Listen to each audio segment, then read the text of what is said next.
ایک واقعہ مٹی پہ سونے والے شہنشاہ کا۔ قیصر روم نے حالات کا جائزہ لینے کے لیے اپنا ایک آدمی مدینے میں بھیجا۔ وہاں پہنچ کر وہ کسی سے پوچھنے لگا، آپ کے شہنشاہ معظم کا محل کہاں ہے؟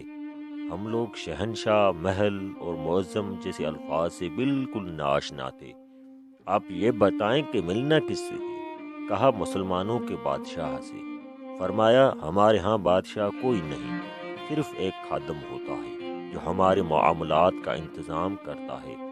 اس کا نام عمر ہے اور وہ محل میں نہیں رہتا بلکہ گارے کے ایک جھونپڑے میں رہتا ہے اور اس وقت کہیں مزدوری کر رہا ہوگا۔ رومی یہ سن کر بڑا ہی حیران ہوا اور آپ رضی اللہ عنہ کی تلاش میں چل پڑا۔ ذرا آگے جا کر دیکھا کہ عمر رضی اللہ عنہ سر کے نیچے درہ رکھ کر مٹی پہ سوئے ہوئے ہیں۔ یہ دیکھ کر کہنے لگا، کیا یہ ہے وہ عمر رضی اللہ عنہ جس کی ہیبت سے دنیا کے فرما رواؤں کی نیند اڑ چکی ہے؟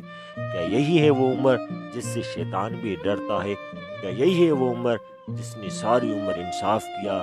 اے عمر رضی اللہ عنہ، تم نے انصاف کیا اور تمہیں گرم ریت پر بھی نیند آ گئی۔